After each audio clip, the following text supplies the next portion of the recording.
اعوذ باللہ من الشیطان الرجیم بسم اللہ الرحمن الرحیم۔ دوستو، معاشرہ میں طلاق اور خلا کا آج کل بڑا رجحان پایا جا رہا ہے۔ ایک تحریر پڑھی، اس پر ویڈیو بنائی اور سوچا کہ دوستوں کی نظر کر دوں، اسے خود بھی سنیں اور اپنے دوستوں کو شیئر کریں تاکہ ہو سکتا ہے کہ کسی کی زندگی میں بدلاؤ آ جائے۔ بات کو آگے بڑھانے سے قبل آپ سے چھوٹی سی گزارش ہے کہ ہمارے چینل BB1 نیوز کو سبسکرائب کریں، لائک کریں، شیئر کریں اور بیل آئیکن کے بٹن کو دبانا نہ بھولیں تاکہ ہماری ہر آنے والی نئی انفارمیٹو ویڈیو آپ تک پہنچتی رہے۔ دوستو، آپ کسی بھی دارالافتاء چلے جائیں، ہفتے کی بنیاد پر سینکڑوں خطوط ہیں جو خواتین نہیں بلکہ مرد حضرات لکھتے ہیں اور پوچھتے ہیں کہ ہماری بیوی کو کسی اور کے ساتھ محبت ہو گئی ہے، وہ مجھ سے طلاق مانگ رہی ہے، میرے چھوٹے چھوٹے بچے یا بچہ ہے، بتائیں کیا کروں۔ ایک دارالافتاء میں ایک خط آیا جس میں شوہر نے لکھا تھا کہ رات آنکھ کھلی تو بیوی بستر پر نہ تھی، بیڈ روم سے باہر آیا تو صوفے پر لیٹی موبائل فون میں مصروف تھی، اب وہ مجھ سے طلاق مانگ رہی ہے اور ہمارا ایک بچہ بھی ہے۔ میں نے خود یہ واقعات سنے ہیں کہ شوہر کے پیچھے عورتوں نے ان کی امانت میں خیانت کی ہے۔ نبی رحمت صلی اللہ علیہ وسلم کا فرمان ہے، اللہ تعالیٰ کو جائز کاموں میں سب سے زیادہ ناپسندیدہ کام طلاق ہے۔ ایک عالم دین نے کیا خوب فرمایا تھا، یہ قوم اسلام پر مرنے کے لیے تیار ہے لیکن اسلام پر جینے کے لیے تیار نہیں۔ آپ قرآن کریم کا مطالعہ کریں، سورہ بقرہ سے لے کر والناس تک چلے جائیں، آپ کو نماز،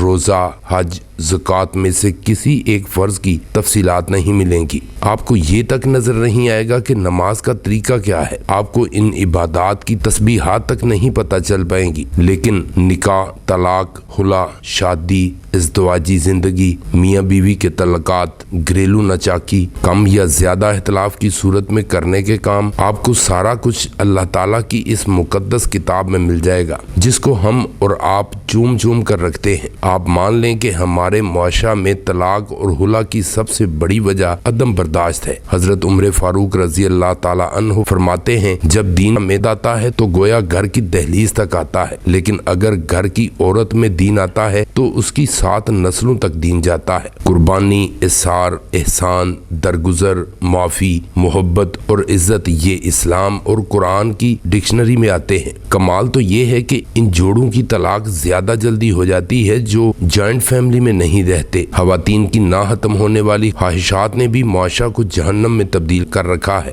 electronic media, T V serial, فلموں نے گھر، گاؤں اور کچی بستیوں میں رہنے والی لڑکیوں تک کے دل میں شاہ رخ خان جیسا آئیڈیل پیدا کر دیا ہے۔ گھریلو زندگی کی تباہی میں سب سے بڑا عنصر ناشکری بھی ہے۔ کم ہو یا زیادہ، ملے یا نہ ملے، کبھی کم ملے تو پھر بھی ہر حال میں اپنے شوہر کی شکر گزار رہیں۔ سب سے بڑی تباہی اس واٹس ایپ اور فیس بک اور سوشل میڈیا نے مچا رکھی ہے۔ پہلے لڑکیاں غصے میں ہوتی تھیں یا ناراض ہوتی تھیں تو ان کے پاس اماں، ابا اور دیگر لوگوں تک رسائی کا کوئی ذریعہ نہ ہوتا۔ شوہر شام کو گھر آتا، بیوی کا ہاتھ تھام کر محبت کے 4 جملے بولتا، کبھی آئس کریم کھلانے لے جاتا اور کبھی ٹہلنے کے بہانے کچھ دیر کا ساتھ مل جاتا اور اس طرح دن بھر غصہ اور شکایات رفع ہو جاتی۔ لیکن ابھی ادھر غصہ نہیں آیا اور ادھر واٹس ایپ پر سارے گھر والوں تک نہیں پہنچا۔ یہاں میڈم صاحبہ کا موڈ آف ہوا اور ادھر فیس بک پر سٹیٹس اپلوڈ ہو گیا اور اس کے بعد یہ سوشل میڈیا کا جادو وہ گل کھلاتا ہے کہ پورے کا پورا خاندان تباہ و برباد